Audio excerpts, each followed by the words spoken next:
el futbolista ecuatoriano hoy por hoy tiene una confianza extra, ¿no? Me parece que no es que jugó mal Argentina, sino que Argentina lo respetó a Ecuador. Tan así que Scaloni, luego en la rueda de prensa, dice que Ecuador es de los mejores equipos de Sudamérica. Yo sí lo hubiera querido ver a Leonardo Campana, no solamente en este partido de eliminatoria, sino en el Mundial. Uruguay, ojo con Uruguay, que Bielsa es el seleccionador, pese a que no están ni Suárez ni Cavani. Yo creo que va a ser un partido complicadísimo el que vamos a tener. Bielsa lo tiene bien estudiado Ecuador. Bielsa lo tiene bien estudiado a todos los equipos del mundo. Está en cuarto curso y con el temor que uno tenía de ir y decirle a sus padres, ¿saben qué? Me voy a ir a jugar fútbol. Eso te iba a decir, ¿qué te dijeron en la casa? Vaya nomás, mijito. Sí, y les dije, miren, yo quiero ser jugador de fútbol y tenía este temor de que yo no podía creer que mi primer año como profesional ya tenga esa oportunidad de sentir lo que es. Cuando me excedí también fue parte de la consecuencia de mi lesión. No es mejor periodista el que jugó fútbol, pero yo ya recibía críticas por parte de los dinosaurios que les dicen ahora del periodismo. que ya saben quiénes son. Que decían que cómo puede ser posible. Yo digo, a mí me iría súper bien si es que mañana de acá va a subir el día. Capaz puedo conseguir todos los auspicios, y el bolillo obligaba, por una cuestión de respeto, el jugador de fútbol, cuando iba al baño, tenía que ir al baño y hacer las dos cosas sentado.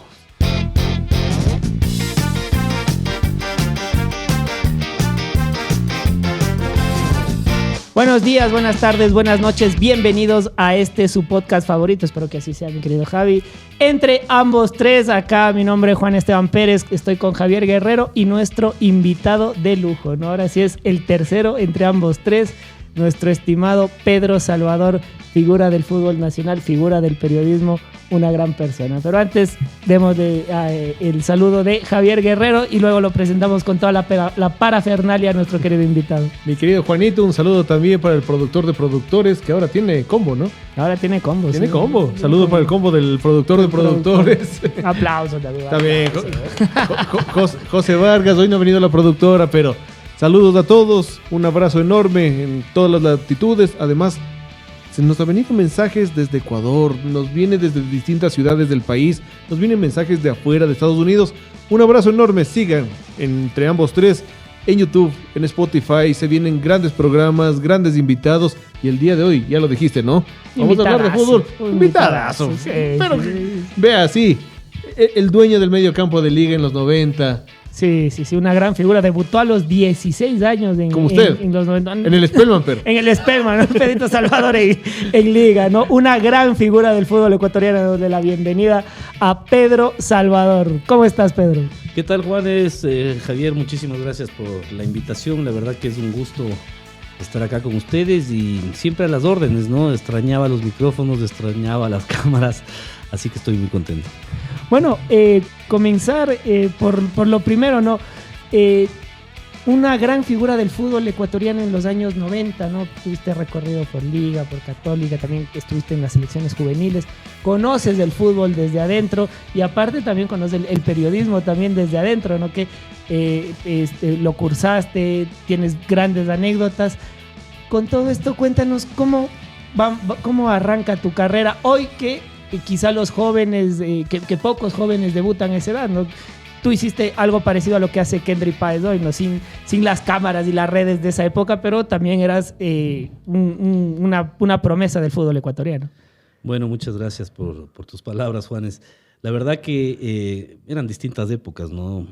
Yo siempre me refiero a esa década de los 90 como un fútbol todavía amateur, donde todavía el jugador que era el protagonista se ponía la camiseta de su equipo y la sudaba y jugaba más allá de por recibir una remuneración, jugaba por su familia, por los hinchas que iban al estadio, y eso le daba un valor agregado a este fútbol que hoy por hoy es mucho más manejado por el dinero, por el marketing y por algunos empresarios que han aprovechado este lindo deporte para poder llenarse los bolsillos, ¿no? Vamos conversando de este debut. 16 años. ¿Cuál era el sueño de Pedro al debutar y después cómo se fue concretando el mismo? Bueno, a los 16 años, en esa época, estaba el profesor Romanelli, quien era el scout de los jugadores de liga.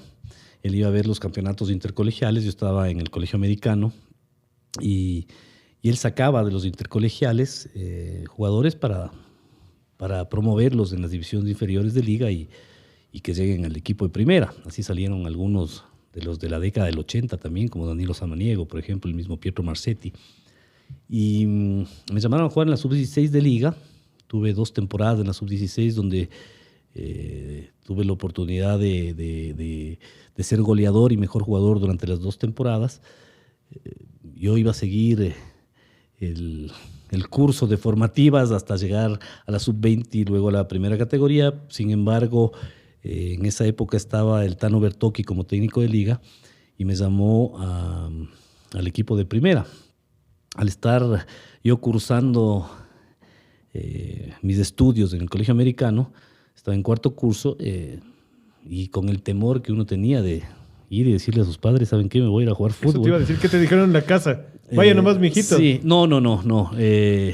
Por ese temor, yo me iba al colegio y me quedaba en el redondel del condado, me bajaba ahí y de ahí me pasaba viendo ya sea Eduardo Zambrano o Diego Herrera o Pietro Marsetti. Ya estabas en primera y no sabían. Para llevarme, no sabían. Bueno, se enteraron al mes.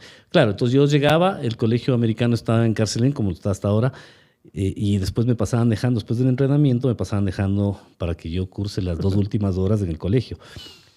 Al mes y medio más o menos se dieron cuenta todos los profesores. Aquella doble vida. Todas las autoridades del colegio y llamaron a mis padres a una reunión, incluida psicólogos, porque no sabían qué era lo que sucedía. Y en esta reunión, obviamente, mis padres me dijeron, ¿qué estás haciendo? ¿Por qué no vienes al colegio? No habían medios, no había celular, claro. Obviamente. ¿No? Estamos hablando de año 89, 90.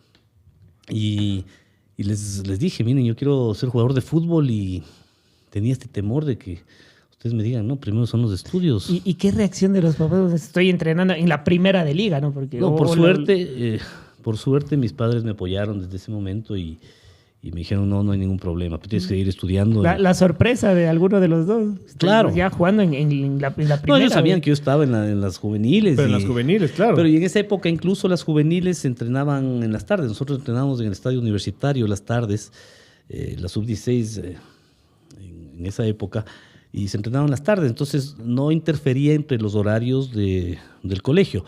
Hoy por hoy incluso las juveniles, ya sea la sub-16, sub-20, de cualquiera de los equipos profesionales entrenan también en las mañanas, entonces no hay la posibilidad de compartir estudios y en este caso el fútbol, ¿no? Ese primer debut, ¿contra quién fue? ¿Qué sentías de ese primer debut cuando el técnico, entiendo era Polo Carrera el técnico, sí, te dijo, bueno, pibe, saltas a la cancha, ¿qué sentiste? Era un partido con Filambanco en la ciudad de Guayaquil, en el Estadio Modelo, ahí fue mi debut. Este Filambanco donde estaba Gilson de Sousa, Hamilton Cubi, Preciado, Capurro. Capurro. Era un Filambanco que venía siendo vicecampeón del torneo local, ¿no? Cuando Barcelona fue campeón en el 89, me parece. Sí, correcto. Un equipazo tenían, un equipazo Filambanco y yo no sabía que iba a debutar porque yo ya había estado en el banco de suplentes un par de partidos y estaba esperando la oportunidad. Pero ya estabas obviamente con el equipo de primera. Claro, ya estaba con el equipo de primera. Y en esa época, sí vale la pena decirlo, porque hace unos años, no sé si ustedes recuerdan, que se empezó para promover a los juveniles, se empezó a poner como regla... el reglamento, claro. La obligatoriedad. Que luego la termina quitando. La termina quitando. Pero eso yo creo que abrió muchas puertas. No, pues dio mucho resultado, porque incluso el cambio... Como Montero, el mismo Valencia... Claro, había esa obligación, pero incluso el cambio... había una obligación de un juvenil en cancha, pero incluso el cambio tenía que ser por otro juvenil. Entonces, eso permitía pues, que tengan más minutos en cancha y que puedan formar jugadores, ¿no? Una manera un poco obligada de formar jugadores. Entonces, ese debut, sí, unos nervios tremendos. Mi papá me iba a ver a todo lado, ¿no? fue a Viajó Guayaquil. a Guayaquil. Viajó a Guayaquil a verme por si acaso juegue, porque no ¿Era tenía liguista? idea que era. ¿O se hizo liguista? No, mi papá es hincha de la Universidad Católica, incluso fue presidente de la Universidad Católica. Y claro, El amor por el tema hijo. es que su cuñado, mi tío, el hermano de mi mamá, sí jugó en Liga Deportiva Universitaria, en la Liga del 69, Enrique Portiza. Enrique Entonces, Portillo, gran jugador. Entonces sí tengo... Campeón con Liga. Sí tengo Tiene sangre alba. Luego le preguntamos a Pedrito a dónde pertenece su corazón como hincha, ¿no? Corazón dividido. Sí. Corazón dividido. Corazón dividido. Y recuerdo que entre los últimos 20 minutos perdimos 2-1 el partido, un calor infernal en esa época, nos hacían jugar 12 a las del 12 día. del día, mojaban la cancha del Estadio Modelo, salió un vapor, parecía que uno estaba en un sauna o un baño turco, incluso no había ventilación dentro de los camerinos, ¿no? Que son ventajas que ahora las tienen todos los clubes, ¿no? Ahora los camerinos parecen departamentos o lofts de cualquier No, jugador. pues tienen incluso el tema del hidromasaje algunos, ¿no? Y recuerdo que sí, ante algunos nervios infundados, no podían creer los del otro equipo, los de Filambanco, me acuerdo Preciado, que era un central bastante alto, no podía creer, me decía, ¿cómo puede ser posible que esté jugando alguien tan pequeño y tan joven? Entonces, sí, fue un buen debut, pese a que no ganamos. Y me sentí muy contento porque fue justo el año que yo debuté, quedamos campeones en el 90. Y inmediatamente en el año 91 jugamos la Copa Libertadores con Colo-Colo y debuté a los 17 ya en Copa Libertadores, ¿no? En Chile, sí. Esa Copa Libertadores tan recordada, ¿no? Sí, Donde sí. Hubo la primera saga de los hinchas de Liga, cuando ya vieron la Copa Libertadores del 91 y comienzan a hacerse hinchas. De ahí viene como que las primeras gran camada, como la del 2008, básicamente. nueva Por camada supuesto. de Lo que pasa es que Liga en el 90 venía de 15 años sin de ganar sequía. títulos. Exactamente. El último título que había ganado fue en el 75 con Leonel Álvarez. Ese campeonato del Leonel 90... Montoya. Leonel Álvarez, el 5 de Colombia, ¿no? Ese mítico centrocampista. Ese primer título, ¿qué piensas? ¿Qué viene a tu mente con ese primer título? Que aparte no le ganan, no es a un rival menor, ¿no? Le terminan ganando al Barcelona, que venía de ser vicecampeón de América, nada más y nada menos. Así es, al Barcelona de Troviani, de Saralegui y de Loco Acosta. Insúa. Insúa, Perdón, Insúa en el 90, en 91 llega Insúa. Bueno, la satisfacción de quedar campeón a los 16 años, ya te imaginarás, lo tenía Hans Ortega, que me tocó acompañarlo, porque Hans Ortega hizo una promesa a la Virgen Dolorosa en ese día.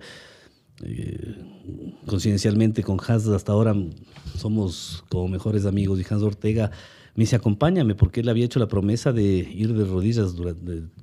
Toda la cancha. Recorrer toda la cancha. Sí, el Atahualpa. Y de festejar con los hinchas de Liga. Luego fuimos a la Pileta, fuimos a la Indoamérica. Festejar con los hinchas de Liga y saber que a los 16 años se pudo conseguir un título realmente más allá de inolvidable. Yo creo que es algo que lo llevo dentro de mi corazón y que creo que ha sido de las cosas más trascendentales que me ha pasado, ¿no? De todos los títulos de tu carrera, ¿crees que es el más significativo o el que más quizá cariño le tienes, o hay otros que de pronto dices no? Sí, bueno, yo tuve la oportunidad de quedar campeón en el 98 también con Liga, cuando ustedes recordarán el 7-0 en Melec de la final. Pero en el año 98 yo ya no fui parte, o sea, era parte del plantel, pero 2 meses previo a la final tuve una lesión del ligamento cruzado de menisco, entonces no pude estar en las finales. Igual me siento campeón porque claro, he jugado durante todo el torneo, la mayor parte del torneo. Le has ganado, como dicen ahora en la red, le has domado al astillero, ¿no? Barcelona y Emelec, 2 títulos, no es poca cosa. Así es, pero sí, la disfruté, como digo, ha sido de los días más felices de mi vida, porque yo no podía creer que mi primer año como profesional ya tenga esa oportunidad de sentir lo que es ser campeón del Ecuador, y luego, inmediatamente, lo que es jugar una Copa Libertadores, ¿no? 16 años, cuando uno todavía está pensando en tilingos y en cómo enamorar a chicas, Sí, y tú ya fuiste campeón nacional. ¿Cómo se sentían tus compañeros? ¿Cómo era el llegar al colegio, continuar con los estudios y decir, no, pues Imagínate, si el guitarrista tiene una fama dentro del colegio, el campeón de la liga... Un rompecorazones, claro. Pedrito, en esa época. Bueno, sí, no, recuerdo que todos mis compañeros estuvieron el día de la final a la salida del estadio y se tomaron fotos conmigo. Recuerdo que me iban a ver a la casa a pedirme autógrafos. Digo, pues, sí, hasta hace poco éramos compañeros de aula. Sí, no, una emoción muy grande, ¿no? Sinceramente, es muy difícil describirlo ahora, luego de... Son 35 años prácticamente que ya han pasado desde ese debut mío y desde ese campeonato de Liga del 90, pero sí, me da mucha nostalgia acordarme y saber que en tan poco tiempo pude conseguir, yo diría, cumplir un sueño, ¿no? Porque yo creo que el sueño de todo jugador de fútbol es llegar a ser campeón, y si es que se da tan pronto, pues indudablemente... De entrada, ¿no? Había que disfrutarlo y lo disfruté muchísimo. Del 90 al 92 creo que fueron mis mejores épocas en Liga, 90, 91, 92, y me pasé disfrutando. Lo único que pensaba es en seguir jugando y en que me sigan dando la posibilidad y en matarme cada una de las oportunidades que tenía, porque sabía que estaba ahí mi familia, sabía que estaban... Que era uno de los mimados de los hinchas, porque más allá de que no era un deslotado técnicamente, ni mucho menos, pero sí era muy entregado a la camiseta y jugaba con el corazón, sí. No creo que solo sea entrega, porque también para estar en liga en el plantel de primera a los 16 años en los 90 no es poca cosa. O sea, debes haber sido un futbolista, pero extraordinario, inclusive por sobre los de 18, 20 también, ¿no? Sí, Juanes, no me gusta, la verdad. A mí y Javier sí, pero sí había que ponerle ese plus por mi estatura. Por mi estatura yo tenía que poner algo más que técnica y ahora que ubicación. lo ves a Kendrick, que todas las cámaras lo ven a los 16, que se va al Chelsea, que está aquí, que está acá, que juega a la Libertadores, y de pronto por ahí aparece un Pedro Salvador que dice... Ya lo hicimos sin citar aquella campaña política. Bueno, ¿Qué sientes cuando lo ves a Kendrick? Hay que saber manejarlo, ¿no? Hay que saber manejarlo. Y eso es quizás algo muy difícil, ¿no? No todos los jugadores se pueden mantener en su mismo nivel, y muchas veces la falta de humildad y el no asimilar estos triunfos de una manera correcta, de una manera... con tranquilidad, diría yo, pueden hacer que se trunque tu carrera, ¿no? A mí me la truncó una lesión mía, pero ahorita yo no puedo decir que yo era el más profesional, ni mucho menos, porque quien diga eso, yo creo que miente, ¿no? Ninguno de los futbolistas no somos ni perfectos, y a veces no hemos sabido manejar muchas cosas, ¿no? Y manejar la fama, manejar... el hecho de ser y tan joven, reconocido no solamente por los hinchas de liga, sino a nivel nacional, por toda la gente, yo creo que es muy complicado, y muchas veces uno tiene que tener gente al lado de uno, no solamente los amigos, sino la familia que lo respalde, y sobre todo, hoy por hoy, en esa época no habían los empresarios, y sobre todo tener un buen empresario al lado que vea más allá de la parte futbolística, la parte humana, ¿no? Y que sepa manejar. Hoy por hoy hablábamos de manejar prensa, hablábamos de estos micrófonos, de saber qué es lo que charla previa estuvo espectacular. ¿Qué es lo que tienes que decir? Saber qué es lo que no tienes que decir. Incluso yo hoy a los 50 años, tengo quien me maneja ya la prensa, entonces ya está bien. Ya hace un momento ya me dijo, por favor. Ya nos dio sugerencias. Es más, me dijo, no hables tanto.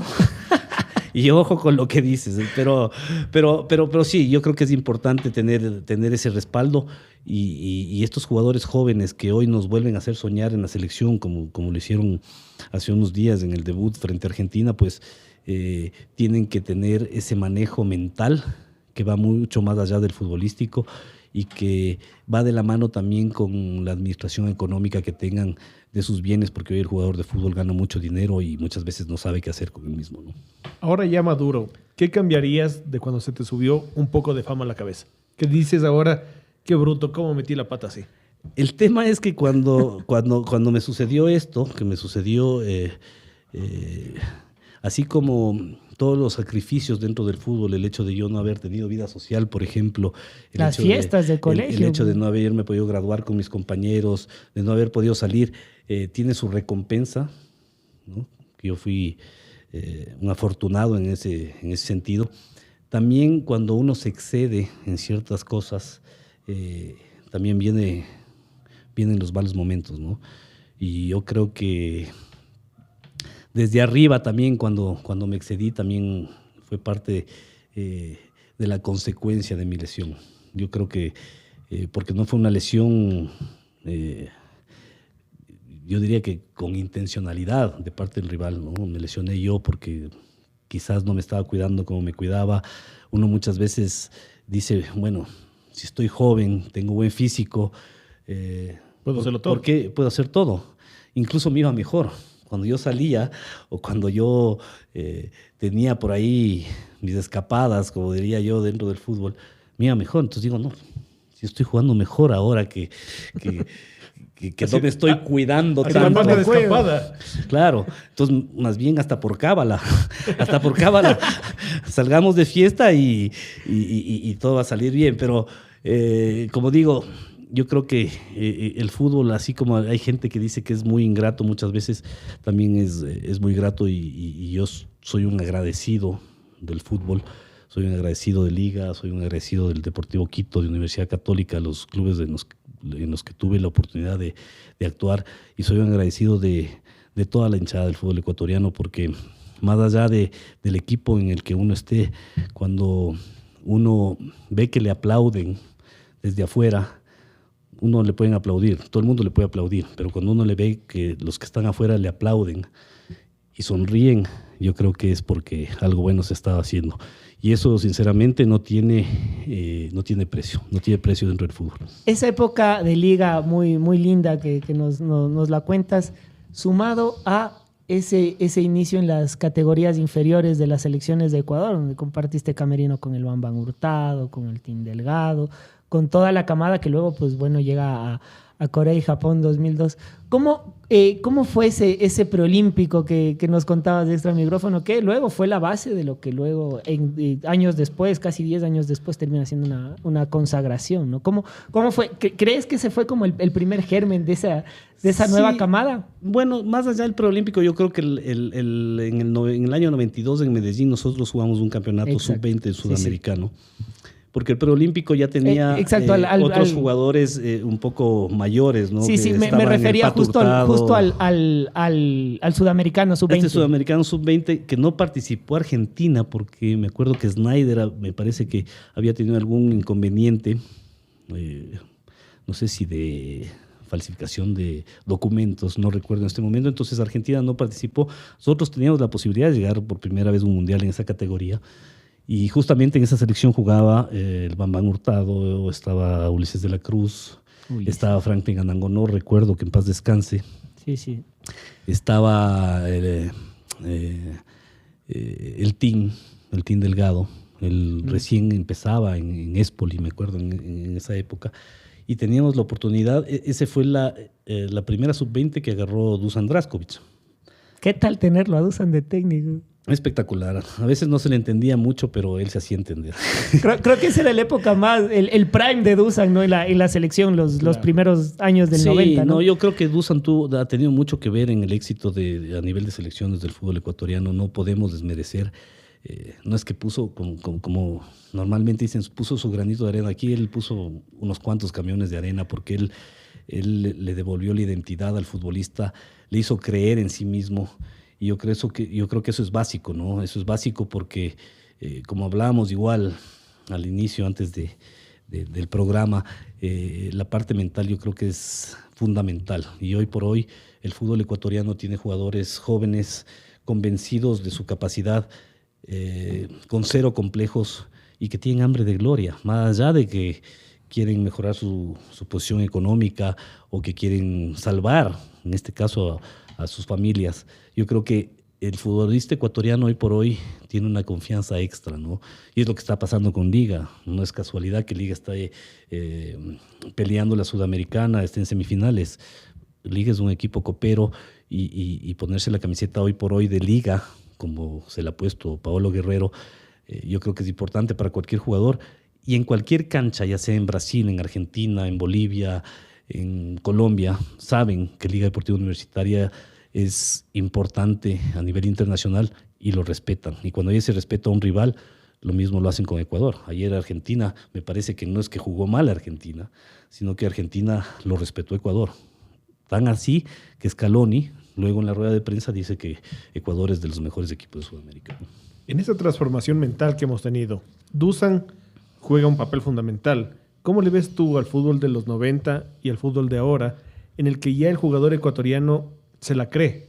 Porque antes, claro, era ser futbolista primero, que era como que tu segunda opción, porque todavía era mal visto en los 90, mucho más de atrás, peor, en los 60, 70, 80. En los 90 todavía es un poco mal visto y ahora ya es una carrera que los niños sueñan con tenerla. ¿Cómo es este cambio de mentalidad? ¿Cómo le ves tú la transformación, por ejemplo, de Dusan? Porque claro, decía el bolillo, por ejemplo, con el bolillo inclusive aprendieron a utilizar el baño, decían unos. Así es. Así era la comparación. Así es. Del No. bolillo. Sí. Entonces, yo recuerdo porque era yo periodista en esa época. Ajá. Entonces, ¿cómo le ves Dusan? ¿Qué es lo que aporta? ¿Y cómo es la transformación mental del jugador ecuatoriano? Qué buena pregunta, la verdad.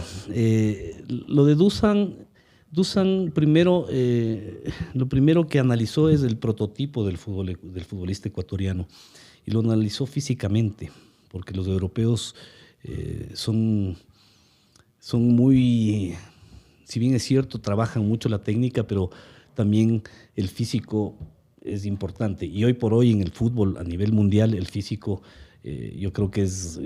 Yo decía el otro día que conversaba con alguien, decía, quizás si es que yo vuelvo a nacer y hoy tengo 16 años con ese tamaño, capaz que no me cogen en ningún equipo, ¿no?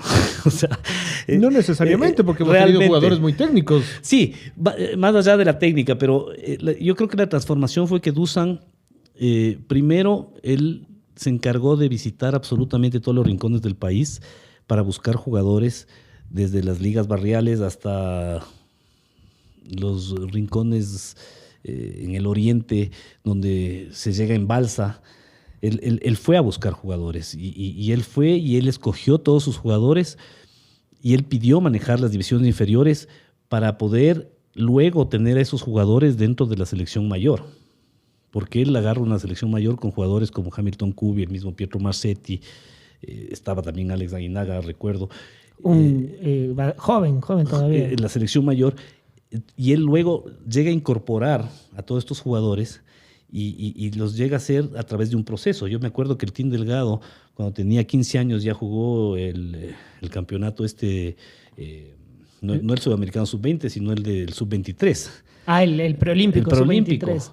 Y lo llevaba al Team Delgado para que se vaya acostumbrando y se vaya fogueando y vaya compartiendo con el resto de jugadores. Ahí estaba el Pato Hurtado, me acuerdo del centro delantero de esa época. El ídolo acá de don Javier Guerrero. Entonces sí es un proceso que lo tuvo que hacer Dusan. Entonces, claro, a veces los jugadores decíamos, bueno, pero porque Dusan, ni bien ingresaba uno a la selección, tenía que hacer las pruebas físicas. Y muchas veces las pruebas físicas decían, pero bueno, ¿para qué Dusan hace tanta prueba física? ¿Para qué tengo que el preparador era Dufer Alman. Sí. ¿Para qué yo tengo que saltar 3 metros para que me convoquen a la selección? ¿Qué voy a hacer saltando 3 metros de futbolista? Sí, yo soy futbolista, pero resulta no que atleta. en esa época Erwin Ramírez, sin impulso, saltaba 5 metros. Y en ese momento Dusan dijo, Erwin Ramírez tiene que ser el arquero. Él fue el arquero del preolímpico, me parece. Del preolímpico y luego de la selección mayor también. Exactamente. Entonces uno decía, bueno, ¿y por qué tanto el físico? ¿Por qué? O sea, hay que ser superdotado físicamente para ser parte de la selección. No. Y luego él fue corrigiendo el aspecto técnico. Él nos hacía mucho dominio de balón, que yo lo hago hasta este momento con mis alumnos él nos hacía dominar el balón, entonces decíamos, ¿por qué no nos das el típico calentamiento de manos atrás, talones porque era otra forma la de entrenar. Claro. Entonces nos decía no, y él nos hacía calentar con balón y arriba el balón y arriba el balón. Y yo decía, ¿para qué? Pero claro, después el tiempo le da la razón a él y ustedes ven a Ronaldinho, le ven a Cristiano Ronaldo y le ven a Messi y a Maradona incluso, que eran verdaderos malabaristas con el balón. Entonces, si es que tú no tenías dominio de balón, no podías mejorar tu técnica. Eso era parte del proceso de Dusan Drašković. Y si mejorabas la técnica y tenías un buen físico y el prototipo del jugador ecuatoriano te daba como para tener éxito de alguna manera. Porque el jugador ecuatoriano es muy físico, ¿no? Al principio todos veían y decían, bueno, ¿cómo puede ser posible que Dusan, él fue el quien incrementó el 3-5-2 de acá? ¿Cómo puede ser posible que Dusan Drašković en la selección de mayores le baje a jugar a Carlos Muñoz, que es el goleador histórico del Barcelona, y le baje a jugar de marcapunta, y a Byron Tenorio, que era centro delantero, lo baje a ser back central? Que en ese puesto se quedó, incluso se quedó, hasta en el título del 98 Claro, con y le fue Liga, bien, ¿no? claro. Y que juegue y que luego Dusan lo haga jugar a Wagner Rivera y lo convoquen y que siga sacando jugadores. El Cuchillo Fernández El mejor no tenía centrador equipo, no tenía del país. equipo, pero era el mejor centrador del país y el jugador más rápido. El Tanque Hurtado le pegaba de la punta para arriba y luego resulta que el Tanque definía tal cual un jugador, uno de los jugadores más técnicos del mundo, definía como Van Basten, el Tanque Hurtado, y cuando estuvo en Liga en 98, todos los goles que hizo los hacía colocándolos. Un bicampeonato básicamente le termina dando los goles del Tanque en esas liguillas finales, ¿no? Entonces, ese proceso luego de Dusan Drašković, que luego de él vino Maturana, El Pacho. el Pacho en cambio vino y agarró a estos jóvenes elementos bien dotados físicamente y ya trabajados técnicamente y los hizo, les reseteó. Entonces dijo, bueno, les voy a cambiar el chip. Ahora que ya están listos, tienen que tener esa mentalidad ganadora. Entonces él se metió en la mente de los jugadores y transformó el fútbol ecuatoriano en el sentido de que tenía que haber alguien que crea en sí. Y los colombianos son así. Los colombianos tienen mucho más identidad que nosotros, permíteme decirte. Es la verdad. pero de es la largo. verdad. Sí, Porque sí, es la verdad. nosotros acá decimos, no, a mí me gusta el pasillo, me gusta la comida ecuatoriana, pero todo lo que utilizamos es Es de afuera. Es de afuera. Vamos, Nike. Nice.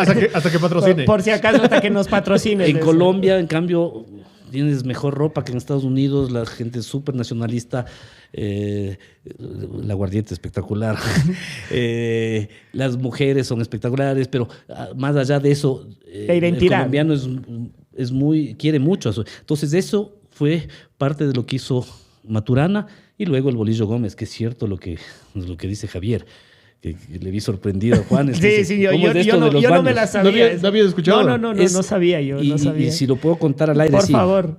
Es que el bolillo obligaba a los jugadores, como tú compartes habitación con un jugador, obligaba que por una cuestión de respeto, el jugador de fútbol, cuando iba al baño, tenía que ir al baño y hacer las dos cosas sentado. Ya. Caray. ¿Por qué razón? Para no ensuciar. Entonces, eso demostraba el respeto que tú tenías por tu compañero. Y ese respeto después se reflejaba en los entrenamientos y se reflejaba en la cancha.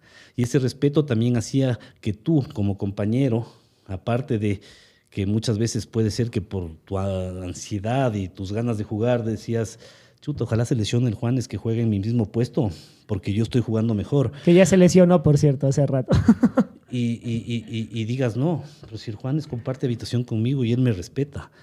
Y nosotros, Te ves más como allá de ser compañero. compañeros, somos unidos. Y si a él le va bien, yo también voy a ganar un premio económico. Y si quedamos campeones, no queda campeones del Juanes porque es el goleador y porque es el titular. Sino yo, que soy suplente, también soy campeón. Entonces, yo creo que eso fue lo que estos técnicos colombianos también nos ayudaron a recuperar una identidad que quizás estaba perdida, más la parte física, la parte técnica. Y luego ya viene la parte táctica con el resto de entrenadores hasta el año pasado con Alfaro, que han sabido trabajar tácticamente y han sabido educar al jugador ecuatoriano en la parte táctica para que puedan conseguir resultados importantes. Hay cosas interesantes, ¿no? En cada uno de los técnicos. Alfaro les pone terno, por ejemplo. Claro. Les pone terno y ya no vas con calentador. Les pone terno y todos salen internados. Es una cosa bastante interesante el cambio de mentalidad. En esa parte física, por ejemplo, el Toño Valencia se va del Nacional casi como un espárrago, ¿no?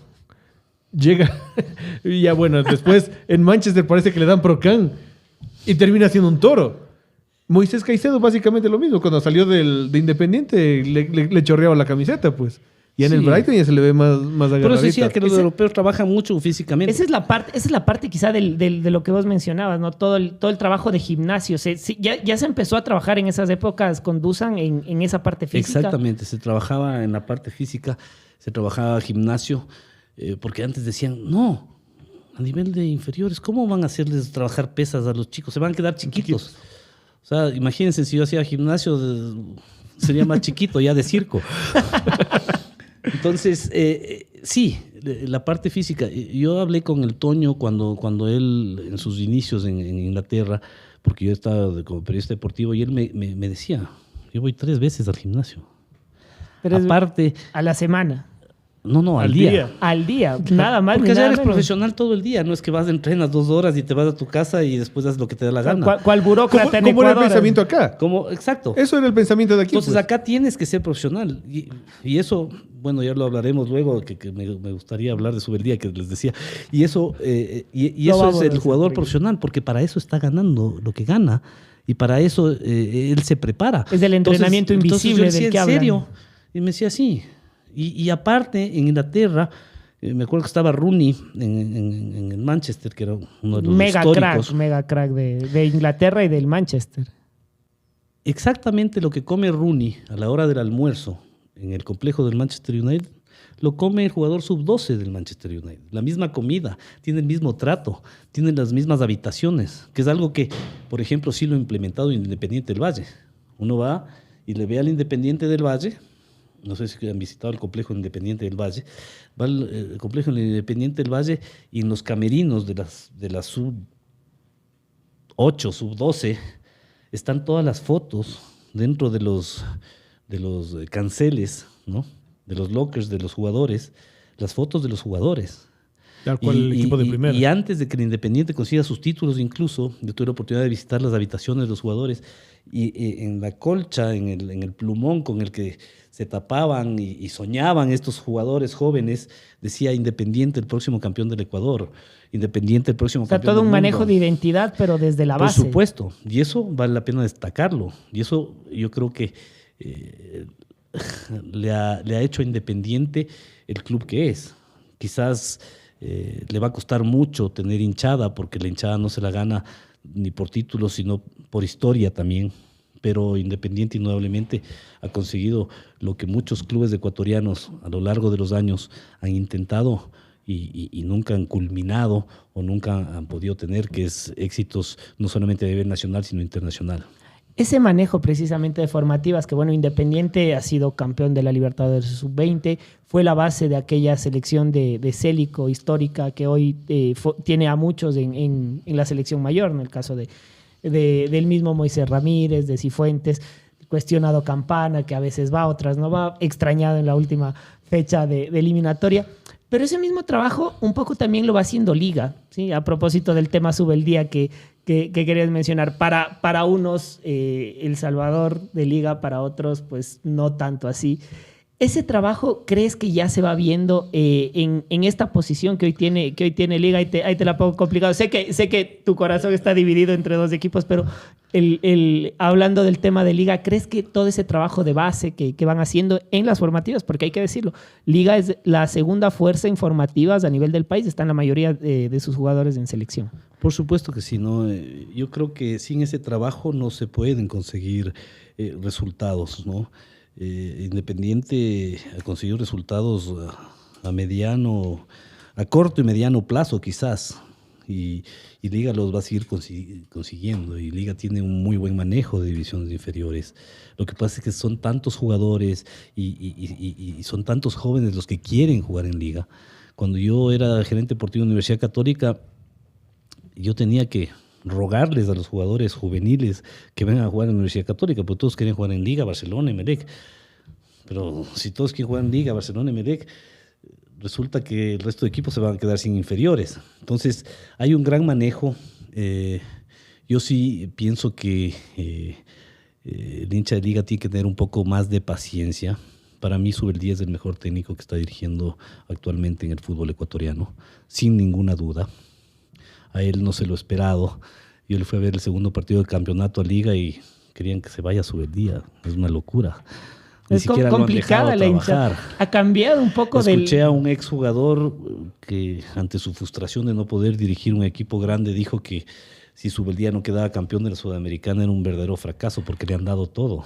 ¿A Subeldía le pasa lo de Bausa? Porque Bausa, en cambio, lo gana todo, juega súper bien y después se hace esta tendencia del fuera Bausa, fuera Bausa, fuera Bausa, por lo que fuera. ¿A Subeldía le pasa un caso parecido? ¿O ha cambiado en algo la hinchada de aquellos 90 con la del 2023? Puede ser parecido, pero no es solo cuestión de la hinchada, es cuestión de que Liga llegó a tener la vara muy alta con el Campeonato de América y sus títulos internacionales de la Recopa, la Sudamericana. Y claro, es evidente que la hinchada cada vez pide más y quiere más, ¿sí? Pero hay que respetar los procesos, hay que tener paciencia. Y creo que los periodistas jóvenes de hoy tienen que ir, porque yo pienso que Luis Subeldía, no lo conozco, no es mi amigo, porque todo el mundo dice, tú has de ser amigo de Subeldía. Que yo creo que Luis tiene mucha apertura para dejar que ustedes visiten un entrenamiento de Liga, siempre y cuando no lo graben, y ustedes vean el trabajo que hace diario Luis Subeldía. Y ustedes vean más allá de la protesta de Luis Subeldía cuando se cometen injusticias dentro de la cancha y que le tiran a la borda todo su trabajo de una semana o de un mes o puede ser de varios meses. Y que sin justificarlo, yo por ejemplo, Luis Subeldía digo, bueno, él lo retiraron del fútbol las lesiones y lamentablemente él todavía tiene ese espíritu de jugador y por eso quizás él es demasiado eufórico. No es como otros técnicos que al estar en equipos grandes quieren ganar como sea. Subeldía no quiere ganar como sea. Y aparte es un técnico que se muere con la de él. Subeldía va a jugar siempre a lo que él quiere jugar, no a lo que le pide la hinchada, ni a lo que le pide la prensa, ni a lo que le piden los directivos, ni a lo que le piden los propios empresarios que para que se destaquen sus jugadores le dicen, no, ponle, qué sé yo, estoy dando un ejemplo, no es que ha sucedido, Renato Ibarra, ponle a Renato Ibarra el centro delantero porque ahí va a hacer los goles, no. Entonces Subeldía tiene una personalidad y yo me alegro muchísimo que tenga éxito y ojalá pueda llegar a ser campeón de la Sudamericana y campeón del Ecuador. No lo conozco personalmente, lo he saludado 2 veces a Luis Subeldía, pero he visto su trabajo y yo creo que Liga, si es que la hinchada lo permite y si es que hay un poco de paciencia, tiene para largo con Luis Subeldía como técnico, pero hay que esperar, hay que cumplir ciertos procesos. El Independiente no es que de la noche a la mañana quedó campeón, ni que consiguió todo lo que consiguió. Independiente le ha tomado casi 10 años, ¿no? Casi 10 años. Y ojo que Independiente no bajó a la B nunca. Uh-huh. Independiente de la Amateur, cuando era Independiente José Terán, llegó a la segunda, de la segunda a la primera y de la primera B. Por ahí creo que bajó un año y luego volvió a subir. Nunca bajó. Independiente quedó campeón en todos los torneos y subió a la A y nunca más bajó. Y de ahí todo ha sido éxito. Ha tenido un poco de suerte también, que eso también juega en el fútbol. Justamente acabas de topar un tema importante y obviamente hablábamos de extramicrófonos. No son muy frecuentes los casos o no son, varios aquellos casos de exfutbolistas que luego terminan formándose como periodistas académicamente también, ¿no? Tú te formaste en Argentina. Ese cambio y esa perspectiva, porque una cosa es hablar, los que hablamos de fútbol, pues nunca hemos pisado una cancha, un 11 contra 11 en un estadio, si acaso por ahí en algún intercolegial. Un 6 contra 6 máximo. 6 contra 6 y ahí nos va mal, encima somos suplentes en el equipo de panas. Esa visión del futbolista y el paso a ser periodista, ¿Cuál crees que es la gran diferencia que tienen ustedes? Porque una cosa es hablar de fútbol, pero muchas de las críticas de los propios jugadores y técnicos les dice, claro, tú hablas de fútbol, pero no has estado en una cancha, no sientes el pálpito, la vehemencia. Por ahí alguna vez el Chacho Coudet en alguna rueda de prensa se lo dijo a los periodistas. Pero, ¿cuál es ese cambio, esa variación que toma tu vida, tu carrera, luego de ser futbolista y te pasas al ámbito deportivo, al ámbito del periodismo deportivo, que lo has hecho muy bien y incluso extra micrófonos lo hablábamos de cosas que hoy pasan y antes no? Bueno, La verdad es una suerte, ¿no? Yo soy un agradecido de todo lo que me ha sucedido dentro de mi vida, incluso en mi vida profesional, porque haber sido jugador de fútbol, haber sido campeón, haber tenido la oportunidad de jugar una Copa Libertadores, como decíamos hace un momento, haber sido campeón 2 años con Liga en 90 y 98, haber tenido la posibilidad de estudiar en Argentina periodismo deportivo y de haber trabajado en 2 medios en Teleamazonas y Ecuavisa, que son de los mejores medios de acá, locales, haber tenido la posibilidad también de haber sido gerente deportivo de la Universidad Católica. Todo va vinculado al fútbol, ¿no? Que ha sido mi pasión siempre. No es mejor periodista el que jugó fútbol. Mira, Eso yo creo que es un mito. Hay periodistas que superan mucho a los exjugadores. A mí me gusta bastante La Torre, por ejemplo, que es un comentarista argentino, pese a que no le gusta comentar bien de Boca, que es mi equipo, pero me gusta sus comentarios porque son bastante objetivos y bastante claros para cualquier persona. Y La Torre, por ejemplo, es un exjugador que es un gran periodista. Sí, sí. Pero no todos, La Torre, pues. pero no todos, y no es necesario.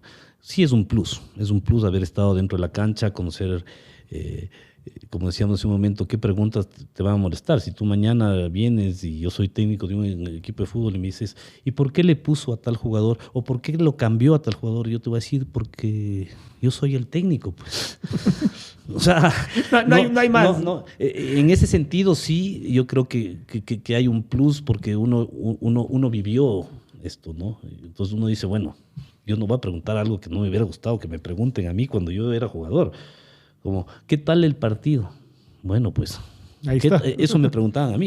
Entonces yo decía, bueno, ¿qué tal el partido? Pero si usted estuvo en la cabina viendo el partido, en la tribuna viendo el partido, usted me pregunta a mí. Si yo solamente jugué por el costado derecho, qué sé yo.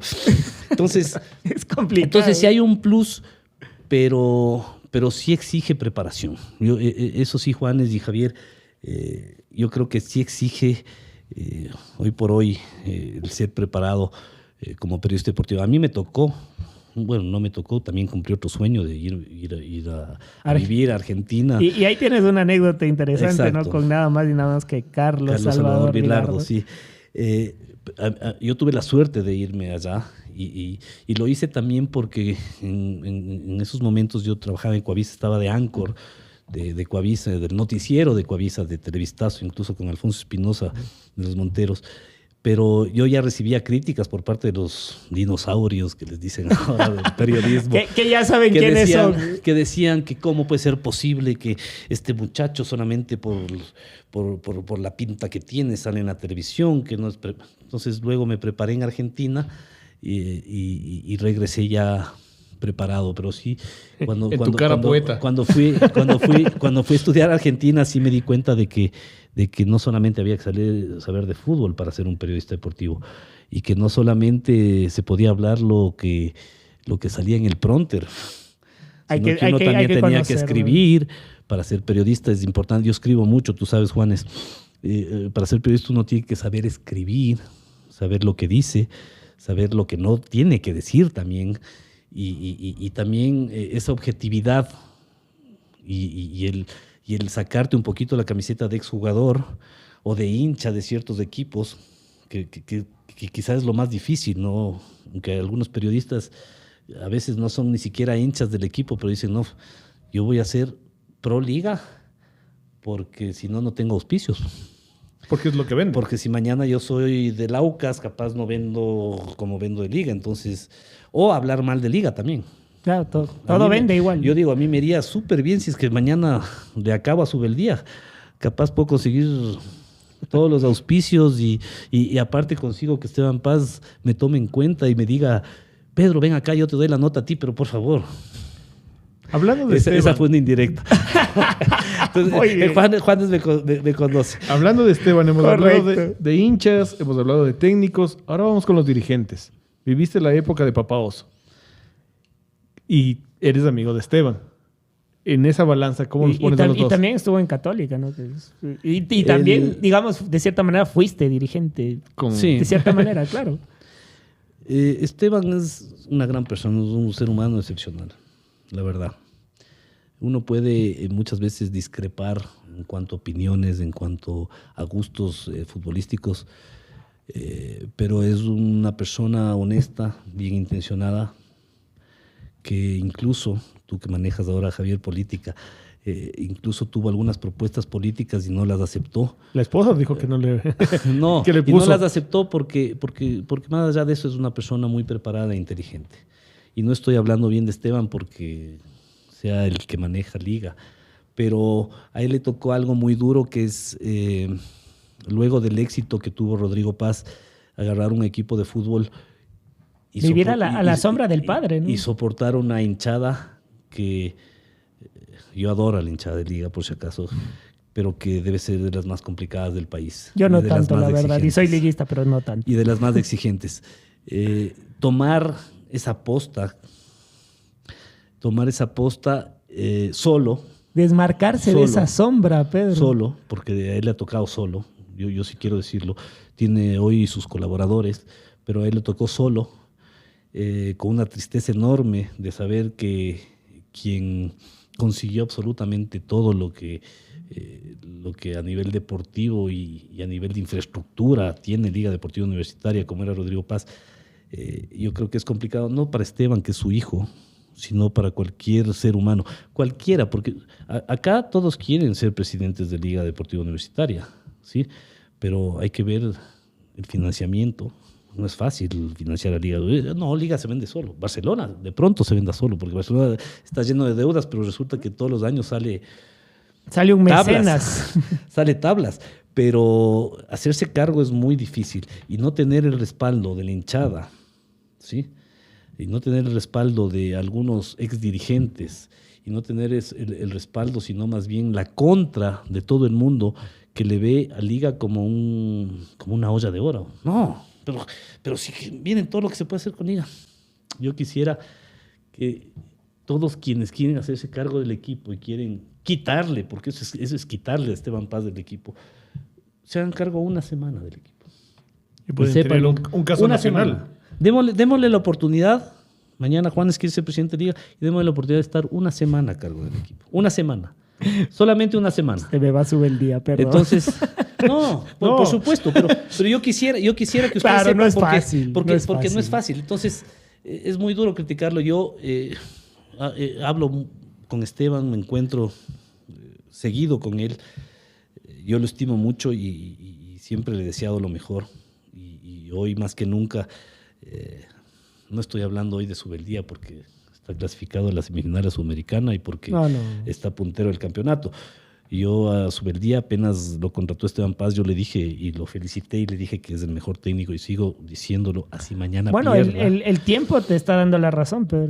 Ojalá me siga, pero así mañana pierda Subeldía y no consiga los objetivos, para mí va a seguir siendo el mejor técnico actualmente que dirige aquí en el fútbol ecuatoriano. El mejor técnico es Luis Subeldía, pero por lo que yo le vi trabajar y por lo que yo le vi que hacía por la comunicación que tiene con los jugadores, porque la gente no sabe que él agarra a los jugadores y conversa con ellos y se da vueltas a la cancha con los jugadores, que va más allá de la parte táctica o de la parte estratégica o de la parte física, va a la parte humana del jugador. Entonces eso yo creo que es digno de rescatar hoy por hoy, cuando la comunicación ya nos ha superado y lo único que hacemos es ponernos los audífonos para escuchar música y ver nuestras redes sociales. La comunicación, así como nos comunicamos nosotros, yo creo que está desapareciendo. Y eso es preocupante, no solo a nivel deportivo, sino a nivel mundial y a nivel de gentes, ¿no? Entonces, creo que lo que ha hecho Esteban durante este año es digno de rescatar. Ojalá la gente reconozca, así Liga no llegue a ser campeón. Hasta el día de hoy, Liga, yo creo que la gente es la que le está debiendo a Liga. La gente, Qué ojalá, interesante el día de concepto. mañana llene los estadios cuando Liga juegue con el Cumbayá. Cuando Liga... Sí, porque hoy que Liga está bien en todos, tendría que ser normal que la gente vaya al estadio y llene. Y aún así le cuesta llenar estadios a Liga. Más allá que les guste el sistema, pero Subeldía no puede coger y poner el sistema que quiere la hinchada. O poner jugador que le guste a Javier o que le guste a Juanes. No le va a poner el jugador que él cree que es el que está capacitado para jugar.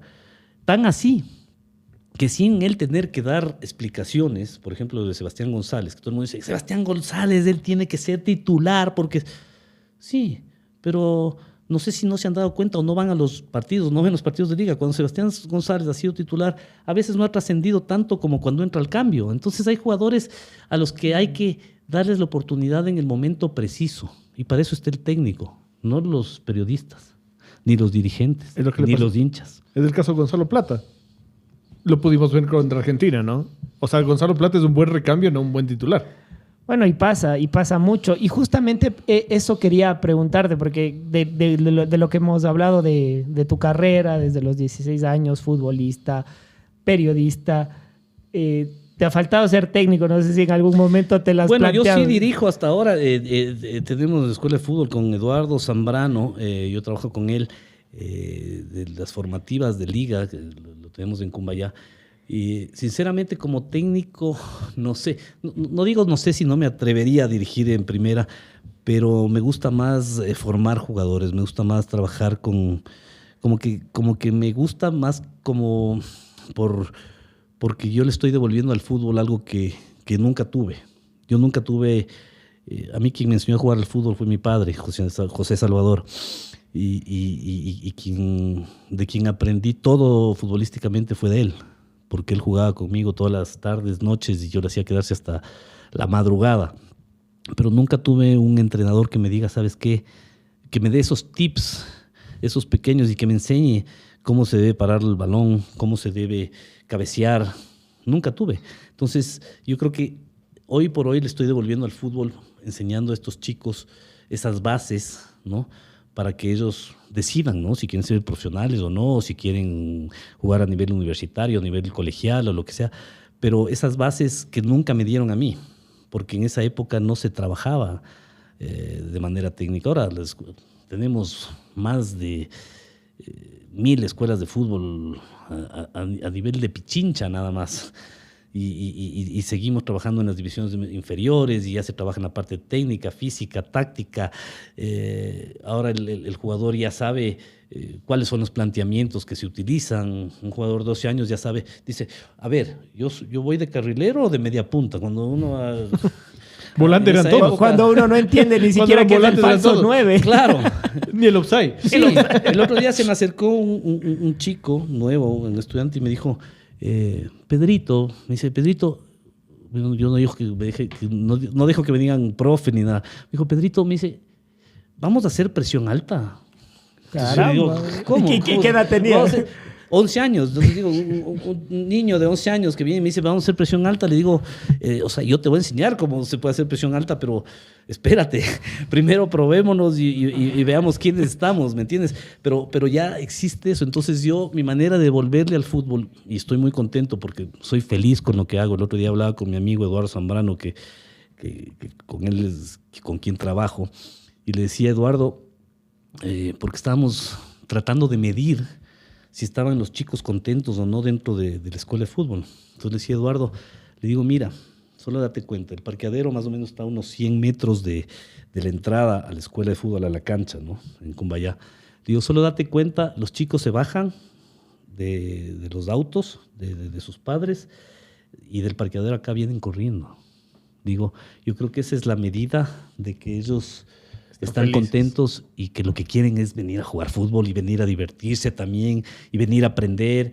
Y el trato que nosotros les damos va mucho más allá de lo futbolístico, porque nosotros lo que vemos es, nosotros tratamos de formar más que buenos jugadores de fútbol, buenas personas, que respeten al rival, que le den la mano si es que hubo una falta fuerte, que sepan que si bien es cierto hay que ser vivos dentro del fútbol, pero que sepan muchas veces que si un lateral no te corresponde, tienes que entregarle la pelota a tu rival, más allá de que estés ganando o perdiendo. Cositas que en el fútbol de los 90 no pasaba, ¿no? Exacto. Que si topó, y te digo porque nos pasa, ¿no? Que si le topó en la mano, lamentablemente, hay chicos en su inocencia, ¿no? Que dicen, fue mano mía. Entonces, esa inocencia, y hablamos mezclada de eso, con picardía. Y esa parte amateur yo creo que sí le faltan al fútbol hoy por hoy. Y entonces lo tratamos de de implementar como un plus extra dentro de la escuela de fútbol con Eduardo Zambrano, y eso me llena de satisfacción, porque más allá de todo esto, estoy haciendo lo que me gusta, pero esa energía que te transmiten los niños y los jóvenes y los adolescentes, yo creo que tampoco tiene precio. Creo que es incomparable. Es ¿no? incomparable, y saber que ellos te ven y dicen, bueno, él por algo ha de haber jugado, ¿no? Y como todavía me puedo mover, ¿no? Gracias a la preparación física de mi empresaria, digo yo. Muy bien. Entonces, María Teresa. Entonces como estoy bien físicamente, entonces ellos también se emocionan al ver que alguien que está por cumplir los 50 años todavía la mueve, ¿no? ¿Has visto alguno que digas, este va a ser el próximo crack? ¿O cómo identificas eso? ¿Cómo identificas? Es complicado. Yo creo que esa es una vocación que la tienen todos estos scouts de jugadores. Pues también hay que tener talento para identificar el talento. Claro. ¿No? Que tienen este ojo, ¿no? Yo, por ejemplo, viajé algunas veces con Jorge Cérico y Patricio Lara, viajamos a provincia a ver jugadores para la Universidad Católica. Nada más ni nada menos que dos. Y muchas veces yo veía y le decía, bueno, Pato y Jorge, le digo, pero yo ese jugador, la verdad no le veo nada. ¿Y qué hacían ellos de diferente? O sea, y ellos me decían, no, él quiero. Ojo que ellos quedaron campeones sudamericanos. Claro. Y terceros en el mundial. Y me decía, ya vas a ver, porque a él lo podemos mejorar un poco acá en la parte, pero ves cómo se mueve, mira la ubicación que tiene. Entonces, sí, no es que hay que ser experto, porque sí, pero sí es una manera especial de ver al fútbol, pues sobre todo la de Jorge Cérico y Patricio Lara, que son formadores, ¿sí? Por eso cuando Jorge fue a dirigir el Barcelona, todo el mundo decía, ¿le quedó grande el equipo? No es que le quedó grande el equipo. No, para nada. Sino que Jorge, en un equipo como Barcelona, donde el resultado tiene que estar al día anterior al partido, no el día del partido. El día anterior ya tiene que haber ganado Barcelona el partido. A Jorge no es que le fue mal, ni que fracasó en Barcelona, sino que simplemente un formador que tiene todavía ese espíritu amateur del que hablábamos, y esa inocencia quizás de saber de que si él les entrega todo a sus jugadores van a ser recíprocos con él, en el sentido de cuidado personal, de entrega dentro de la cancha y todo. Yo creo que eso no recibió Jorge dentro del Barcelona, entonces por eso no pudo tener el éxito que él esperaba. Pero de ahí es un técnico excepcional, un ser humano increíble. Él y Patricio Lara, para mí, yo tuve la oportunidad de trabajar con ellos 5 años y para mí son dos de los mejores técnicos que yo he visto también dentro de acá del fútbol ecuatoriano, ¿no? Hemos hablado de varios aspectos, ¿no? Del fútbol de los 90, de la formación, de la dirigencia, del periodismo deportivo, todo lo que engloba el fútbol. Ahora, el tema que está en boga, selección, ¿sí? Ya nos has mencionado que ha cambiado de los 90 acá, pero hoy tenemos un nuevo seleccionador, Félix Sánchez, español, último en el Mundial de Qatar, pero un hombre de procesos, ¿no? Un hombre de procesos. ¿Qué entender de esta primera convocatoria, de este resultado con Argentina? Yo sé que eres más team Cristiano que Messi, ¿no? Y me parece espectacular. Mucho más Cristiano que Messi, sí, exactamente. Sí. Pero, ¿qué entender? ¿Cómo leer este primer partido en el que, si bien hay muchos cuestionamientos también a la convocatoria, sobre todo porque yo creo que nos termina pasando factura la elección de jugadores al momento de hacer los cambios? ¿Cómo lo analizaste tú? Bueno, primero, yo sí quisiera poner en claro que la convocatoria es única y exclusivamente del entrenador. Tampoco podemos interferir ni hinchas, en mi caso, porque yo estoy medio retirado un poco del periodismo deportivo, ni periodistas, ni hinchas también, ni directivos, ni nadie, absolutamente nadie, sino el entrenador. Entonces, yo sí respeto mucho las convocatorias, puede ser que no las compartas, pero respeto mucho la convocatoria de este técnico nuevo español de la selección ecuatoriana. Y yo creo que nadie tiene derecho a cuestionar su accionar, ¿no? Aparte, hoy estaríamos hablando con el periódico de lunes, luego de haber perdido el primer partido de eliminatorias, decir, no, bueno, tenía que estar Campana. Para mí, antes de que convoque, tenía que estar Campana. Si es que me pide mi opinión. Y yo la di dentro del Twitter que me sigue Juanes también, la di y dije, bueno, lo único que opiné es qué más tiene que hacer Leonardo Campana para que se le convoque a la selección ecuatoriana. Eso antes de que continúes. ¿Qué de diferente tiene Campana? Tú que has estado en la cancha, has jugado con delanteros de la talla del Tanque Hurtado, de Agustín Delgado, con grandes cracks del fútbol, el mismo Alexander Escobar. ¿Qué tiene Campana de diferente? Para algunos, uno de las promesas más grandes a nivel de delanteros, y para otros, pues una eterna promesa que no se consolida. ¿Qué tiene de diferente Campana para poder estar en la selección? Técnica, carácter, personalidad y hambre de gol, ¿no? Campana, hoy por hoy, en todos los partidos de la MLS, cuando ha jugado con Messi, no solamente los que ha jugado titular, sino los que ha entrado al cambio, ha hecho gol. Y ayer quizás Ecuador necesitaba el gol, pero como digo, es hablar con el periódico del lunes. Correcto. Pero ese es Leonardo Campana. No lo conozco personalmente, soy muy amigo de su padre, de Pablo, porque lo conozco desde la infancia. Incluso yo aprendí a jugar tenis cuando él también aprendía a jugar tenis en la Academia Ecuador. Y bueno, pero no vamos a decir que si estaba Campana capaz le ganábamos a Argentina. Estábamos jugando con el campeón del mundo primero. Ubicarle un poco eso a la gente, ¿no? Sí, ubicarle un poco a la gente que... yo conversaba justo con mis alumnos del día del partido y me decían, no, que 2-0 va a ganar Ecuador, 3-0 va a ganar Ecuador. Entonces me encantaba esa ilusión que tienen ellos, pero estamos jugando primero contra el campeón del mundo. Segundo, yo creo que el técnico español, sin querer justificarlo, no ha tenido el suficiente tiempo como para conocer a los jugadores y como para implementar esa línea de 3, que es mucho más complicado que jugar con línea de 4, porque se tiene que trabajar más, no solamente en la parte táctica, sino en la parte física de los jugadores. Yo creo que le ha faltado ese tiempo de trabajo, y ese tiempo lo va a tener luego del partido con Uruguay. Lo va a tener para trabajarlo, pero no creo que va a ser suficiente, porque son procesos y los procesos hay que respetarlos. Ojalá le vaya bien a Ecuador. De ninguna manera quisiera que le vaya mal, pero hay que respetarlos. Hay que respetar, como dije, la convocatoria del técnico.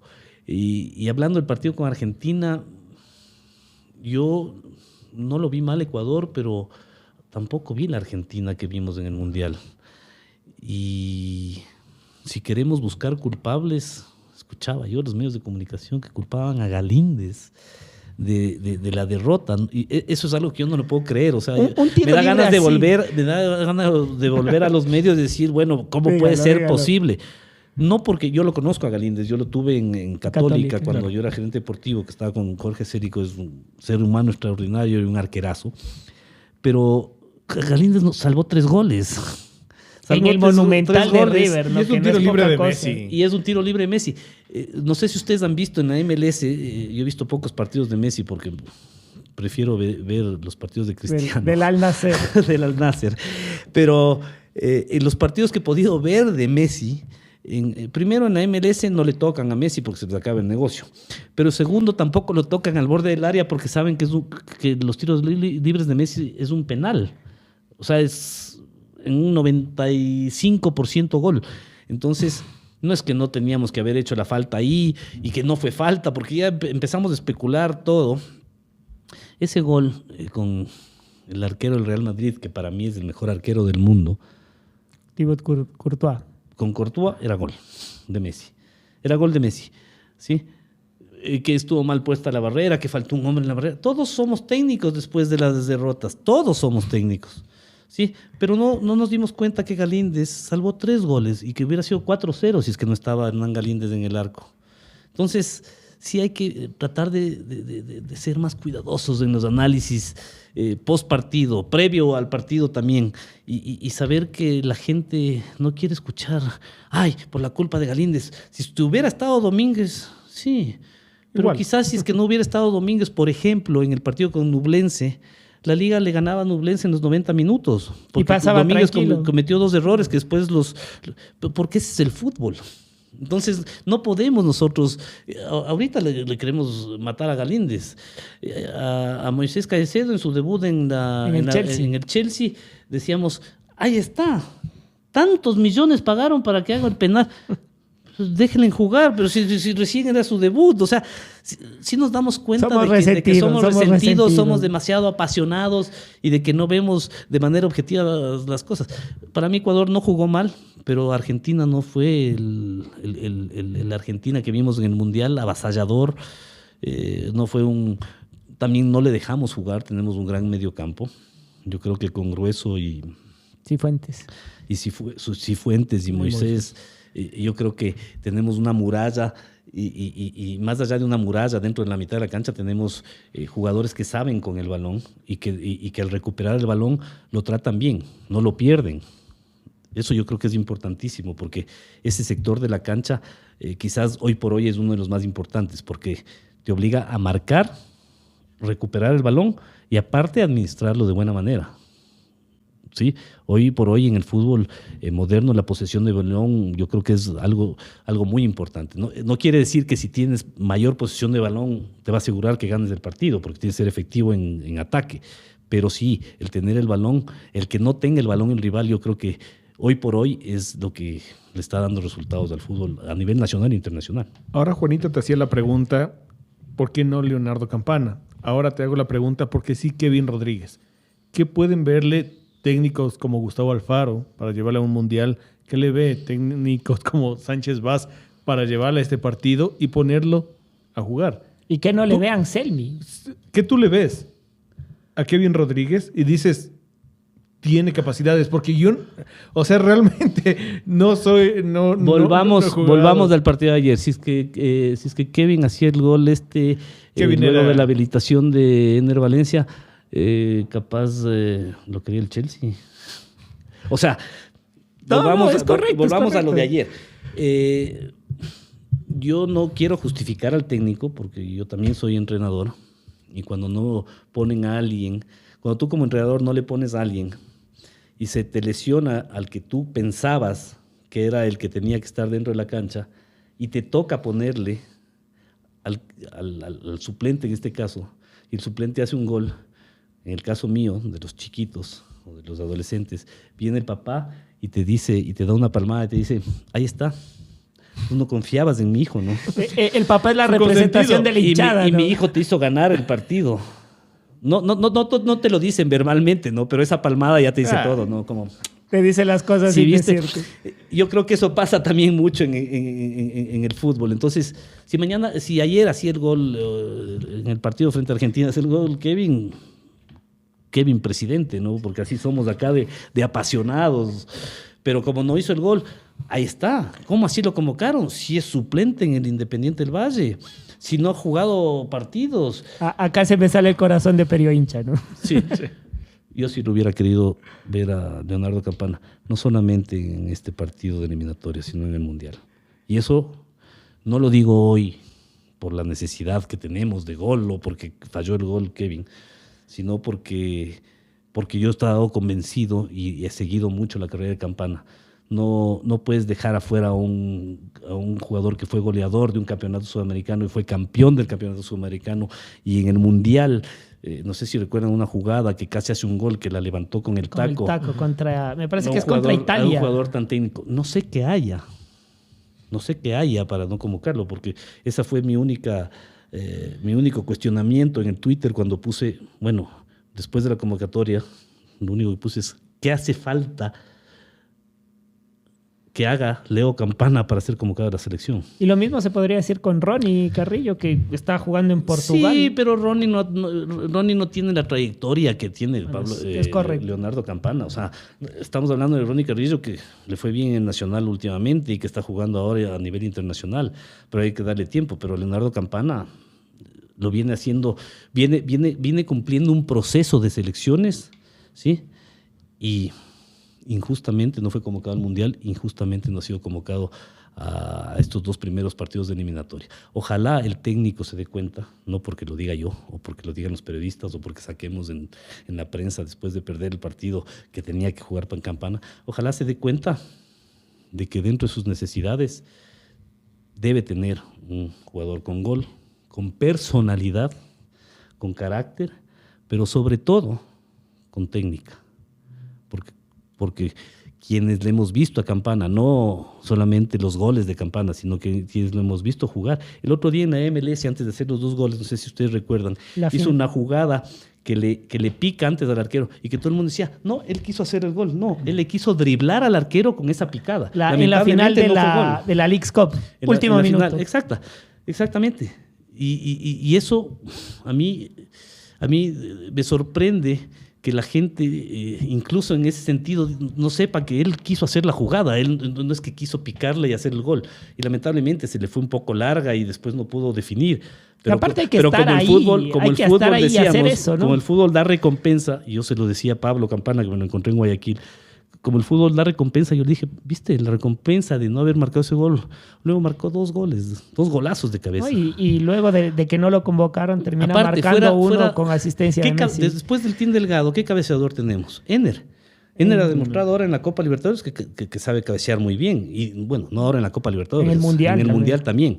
Sí, pero de ahí dime, ¿qué cabeceador tenemos? Campana es cabeceador también. Ese es otro de los... tú me preguntabas, ¿qué tiene Campana? Correcto. Es un gran cabeceador. Se ubica muy bien. No es muy común hoy los delanteros en el fútbol ecuatoriano. Yo le decía a Pablo, le digo, yo tu hijo, por ejemplo, si yo fuera técnico de Leonardo, lo pusiera de enganche incluso.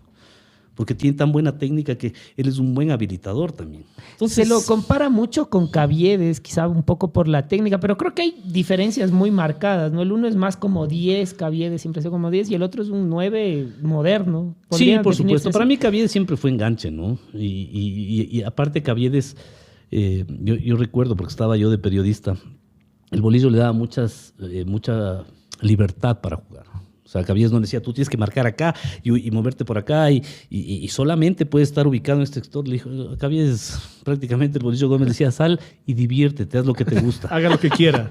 Sí, y eso así es lo que hacía Caviedes. José con nosotros acá, ¿no? Y eso es lo que hacía Caviedes. Entonces, sí, yo creo que Ecuador, respecto a la pregunta, para culminar la pregunta, Ecuador le va a ir bien estas eliminatorias. Le va a ir bien, porque hay juventud, porque hay hambre de gloria, porque... los jugadores juveniles están muy capacitados. Los jugadores juveniles, digo, porque vienen de un proceso de juveniles. Tenemos una buena base de jugadores. Están muy capacitados, pero sobre todo porque tienen esa confianza interna, ¿no? Ese amor propio que les está haciendo grandes, haciendo madurar futbolísticamente. El futbolista generalmente madura a partir de los 25 años, pero acá tenemos jugadores de 20, 21 años que van a madurar antes, entonces van a tener mucho más éxito y van a ser mucho mejores, ya sea en sus clubes o a nivel de selección. ¿Clasificamos? Por supuesto que sí. Primeros, segundos. Ojalá clasifiquemos, aunque sea cuartos. Lo importante es clasificar. Aparte yo me quiero ir al Mundial. Copa América. Hasta ahora no me he podido ir a un Mundial. Bueno, seguro que así va a ser y no, pues la Copa América. Copa América. Sí, bueno, Copa América no ha sido nuestro fuerte, ¿no? Nos ha ido Copa como América, perro en misa en Copa América. Exacto, Copa América no ha sido nuestro fuerte, pero yo no le resto importancia a la Copa América, ¿sí? Pero no... alguna vez hablaba yo con Juanes cuando me decía, bueno, ¿por qué Cristiano? Pero la Copa América no es comparable con la Eurocopa, por ejemplo. Entonces, cuando a mí me dicen Messi o Cristiano, yo no es que justificaba, pero decía Cristiano. Es muy bueno el argumento que tiene. Cristiano ganó la Eurocopa con todos los equipos que le tocó jugar en la Eurocopa. Messi ganó jugando contra Estados Unidos y México. O sea, no estoy quitándole méritos a Messi ni a la Copa América, pero juégate la Eurocopa con los Francia, Alemania, Inglaterra. Y gana tú solito la Eurocopa, ¿no? Porque en la Eurocopa no tenía nadie más Cristiano o tenía algún otro que trascendía. En la de 2016, además de Cristiano, ¿quién hizo el gol? ¿No? Renato Sánchez. Renato Sánchez, exactamente. Pero un gol y ya. Entonces, para mí la Copa América, sí, bueno, ojalá le den mayor trascendencia ahora, pero una Copa América donde juegan equipos centroamericanos sin desmerecer los centroamericanos para nada. No me gusta desmerecer porque después va a decir, y el fútbol mexicano. Pero vamos a tener haters en redes. Haters en redes. Pero está bien. Pero sí, ojalá podamos hacer una buena Copa América, porque para mí la Copa América es como la pretemporada para el Mundial. ¿Me entiendes? Caramba. Es como una pretemporada que tú haces de partidos amistosos. Yo los llamaría amistosos. Y si podemos conseguir hasta Bolivia ha ganado la Copa América, me parece. Sí, Si Bolivia la ganó me parece en los años 30, los 30 y en el 63 me parece que tienen. O es el único título del 63. Y si podemos ganar una Copa América, bienvenido sea. Sí, porque a todos los... Porque tenemos una generación de jugadores. Acordemos cuando Chile ganó la Copa América. A su generación dorada, Su generación dorada. Esperemos que esta sea nuestra generación dorada y consigamos no solo la Copa América, sino consigamos... me parece que ya en los mundiales nos hace falta superar lo que hizo Luis Fernando Suárez, que fue donde más lejos llegamos. Esa fue la consagración del trabajo a la final de Dusan, Pero me parece que ese tiene que ser el objetivo ya, porque nos estamos acostumbrando a clasificar a todos los mundiales y a decir qué lindo y otra eliminatoria y vamos a clasificar.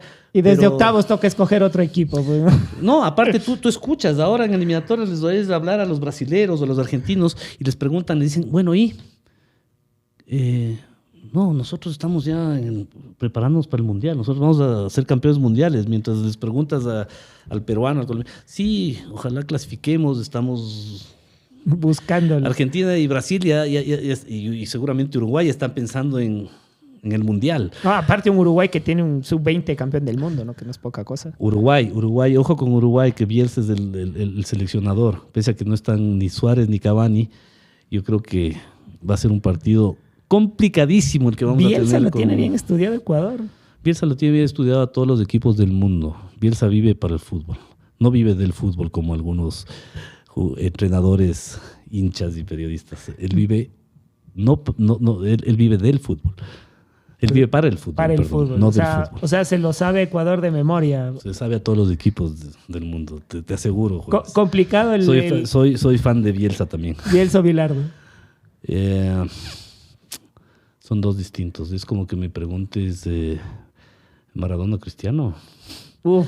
Ahí te digo Maradona. De largo. Maradona lo tengo tatuado en la piel yo. Muy bien. Pronóstico para el martes, el partido que ya se juega con Uruguay. A mí personalmente no me gusta ver pronósticos, ¿no? Yo soy una persona que no me gusta ver pronósticos y desde hace un año tampoco me gusta ir a ver los partidos de las eliminatorias. Bueno, si es que puedo estar en la cancha, tuve una invitación que la voy a aceptar quizás, pero no me gustan ver los partidos en lugares públicos ni con toda la hinchada, sino encerrado en la casa. Tuteando de la mejor manera. Exactamente. Tuteando con P, muy bien. Conversando con quien también sepa de fútbol y que me abrace un poco nada más. Muy bien, muy bien. Muy excelente, bien. amigo. ¿Tu pronóstico? Mi pronóstico, 2-0 el partido contra Uruguay. Me jalé contra Argentina, me faltó un gol. Ese que le faltó a Kevin Rodríguez. Yo pensaba que le apostabas 2-0 a Argentina. No. Yo le aposté el 1-1, pero no apuesto, no por religión, sino por cuidarme de mí mismo. Yo con Argentina, a mis alumnos les dije que Argentina nos ganaba 2-0. Pero ese gol vale por 2. Ese gol vale por 2. Pero Galíndez me negó el segundo gol. Pero ese gol de tiro libre creo que debería valer por 2. No es una y con Uruguay vamos a ganar. No me animo a dar un resultado, pero vamos a ganar. Con que ganemos 1-0 y sumemos 3 puntos, yo creo que es importante. Con gol de Kevin. Verán. Ojalá. 2-0 y el segundo es de Kevin. Bueno, esperemos que su pronóstico y palabras finales, mi querido Javier Eduardo. Gana Ecuador el día martes, goles de Ener y de Kevin. Vamos por ahí. O algún defensa, Arboleda capaz. Bueno, esperemos que así sea. Agradecerle, darle nuestro agradecimiento a Pedro, que realmente siempre es importante, interesante. Yo con Pedro me puedo quedar conversando de aquí hasta mañana de fútbol. De hecho, alguna vez sí lo hicimos, larga conversa, larga tertulia. Es un personaje importante del fútbol ecuatoriano, un símbolo también de liga. ¿Juega todavía? ¿Todavía juega? Nos contaba, todavía, ¿no? Sí. Todavía los martes juego con algunos ex compañeros del colegio y también hago deporte, ¿no? Sí, estoy tratando de mantenerme un poco bien físicamente ya que los años pesan. Bueno, pero al buen músico cualquier compás le queda. Gracias por la invitación, la verdad. Javier y Juanes, estoy a las órdenes siempre, ¿no? Muchas gracias. Amigo, despedida. Pedro, muchísimas gracias. Juanito, muchísimas gracias. Ha sido un gran capítulo, un gran análisis y esperemos estar en un siguiente capítulo ya viendo la victoria de Ecuador frente a Uruguay, haciendo un análisis de los goles de Kevin y demás. Así que, y la próxima convocatoria de Campana, por cierto, para quedar bien con todos este grupo. Queremos agradecer a todas las personas que nos siguen a través de Spotify, a través de YouTube, que nos dejan sus mensajes en Instagram, en TikTok, en todas las redes sociales, en Facebook. Incluso los de odio también, que por ahí leía. Besitos a todos los amigos correístas y anticorreístas por el video de Jorge Imbaquingo, que todavía sigue teniendo reproducciones. Ah, caramba, nos dijeron de todo. Creo que hasta la segunda vuelta electoral tendrá reproducciones, y yo creo besos y yo creo abrazos. que los videos de este también vamos a tener Sí, algunos. los haters del fútbol, en cambio. Los hinchas del Quito, los que hinchas están del pendientes Quito. de la liga, los haters de liga, los hinchas de liga. A mí no me gusta mandar saludos, pero Por favor. pero a los hinchas, a todos los hinchas de Liga, a los hinchas del Deportivo Quito y a los hinchas de la Universidad Católica, un abrazo enorme y un agradecimiento por todo lo que me dieron cuando estuve en esos clubes y cuando voy a verles al estadio. Todavía me siguen reconociendo, pese a que ya son 20 años de lo que me retiré. Bueno, de los del Quito, que por ahí todavía sobreviven algunos, ¿no? Cuánta maldad hay en su ser. Cuánta maldad hay en su ser. Muchísimas gracias. Ha sido un excelente capítulo. Síganos en nuestras redes sociales. Tendremos más sorpresas en los siguientes. Déjenos sus like, pongan la campanita. Y esto ha sido Entre Ambos Tres. Una buena noche. Hasta pronto. Gracias.